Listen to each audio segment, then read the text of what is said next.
I want to first thank you and Candace Owens because you guys gave me the motivation to change my major from criminal justice to political science. I have a little bit awesome. You'll see. Oh.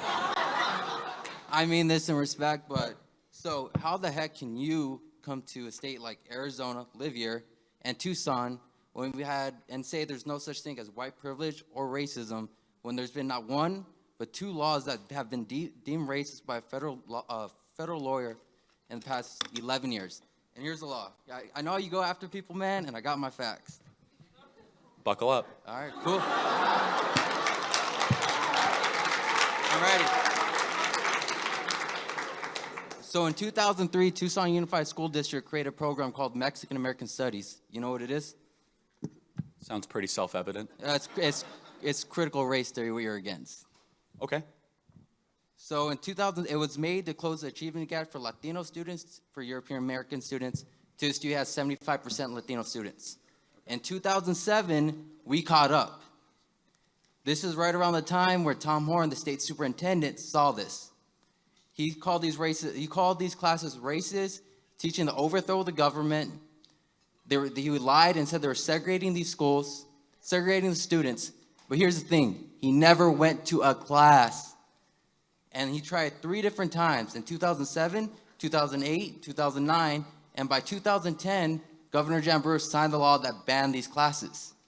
The only reason why he saw this, because he saw that Latinos were catching up. In 2017, a federal judge deemed that the law was racist and that his whole point of view was racist, and it was the 14th Amendment that was wrong for us. He deemed these classes that were racist the whole time. So I want to know, how can you come here and tell me there's no such thing as white privilege and no such thing as racism? Easily. There's no such thing as white privilege or racism. So well, there's racism, but it's not institutional. I mean, so are you saying the judge was wrong? Of course. I mean, your judges could be wrong all the time without specific knowledge of what you're talking about with that. But here's the most obvious way I could debunk what you're saying, which is you assume Jan Brewer signed it because she hates Latino people. Is that right? It came out that she has. It's been proven. Hold on a second. Hold on. Whoa. What evidence do you have that Jan Brewer hates Latino people? If you go watch the documentary about Raza Studies. What? It's been go watch this. Go watch the documentary called Raza Studies. It's about Mexican American studies. La Raza Studies? Raza Studies. Okay. Well, yeah, not exactly well versed in that, but what's wrong with that? I'm not saying there's anything wrong with it. It sounds interesting. But I suppose the question is, would there be another explanation for Jan Brewer doing that, or are you going to blame? She signed another law called SB 1070. So what about SB 1070? What's wrong? Do you know what SB 1070 is? Tell me what it is. It's basically a law for an officer to pull me over and ask for my papers when I've never even been to Mexico. Okay, well, I think people should be asked for their papers regardless of the skin color. Okay, so then we go. Here's white privilege. Why is that white privilege? Okay, here we go. How's that white privilege? Here we go. Who are they going to ask for their papers, me or you? I get asked for papers all the time when I get pulled over. Yeah, I can show you my pile of driver's tickets. Do you get asked to prove that you're a citizen of the United States? Hold on a second. First of all, I get asked for my driver's license all the time when I get pulled over. In fact, every time I get pulled over, I get asked for my driver's license, okay?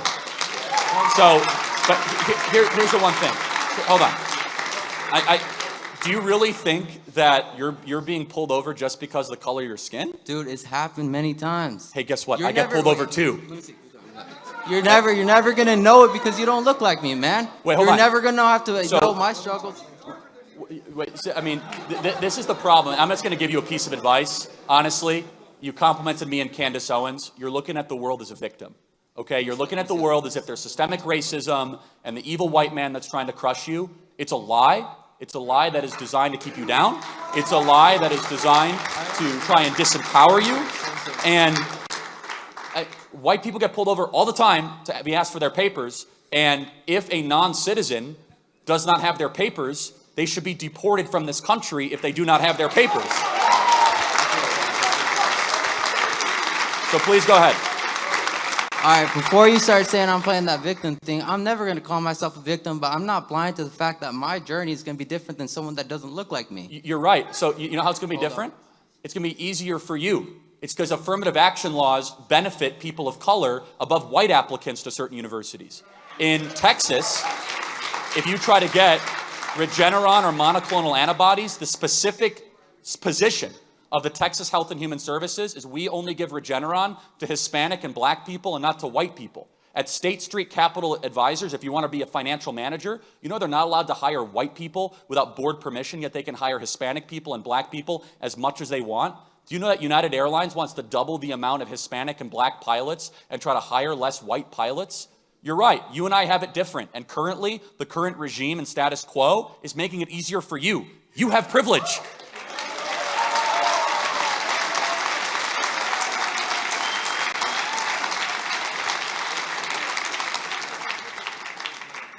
I love how you turn it around after I threw facts at you. You're telling to go backwards like this, but the facts is it's there.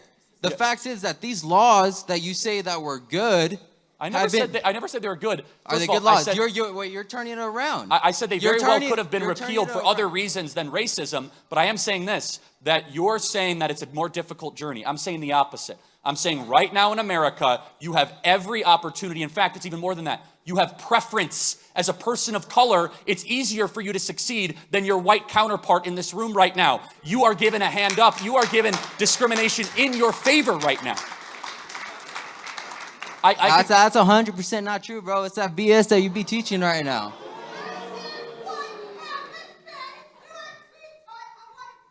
Thanks for being here tonight. Appreciate it.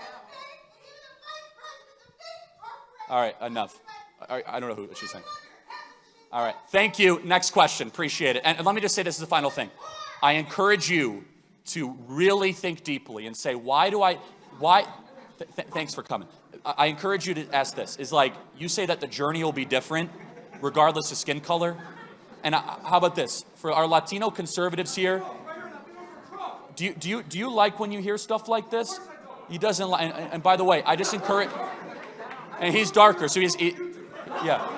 And so, by the way, can you come up? Can you come up to the line?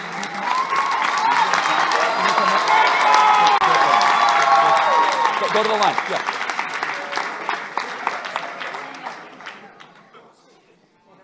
Okay. So, I just want to ask our friend, our volunteer, our turning point. What's your name? Daniel. Daniel Fuentes. Daniel Fuentes. Daniel, our journey's different. Does skin color matter? Our journeys are different, bro, because like you say, we're one united under God. I have been pulled over by cops many times. Most 99.9% of the times, these cops have treated me in the nicest ways. Cops that are probably look nothing like me. Every single turning point event that I have been to, where obviously I could tell all of my Caucasian brothers and sisters, they have treated me in the nicest of ways. It has always been whites kind of on the left that have always mistreated me. I've gotten more mistreat from whites on the left than on the right for being a Latino conservative. God bless you, and thank you, Daniel. Thank you both. Appreciate it. We'll get to the next question.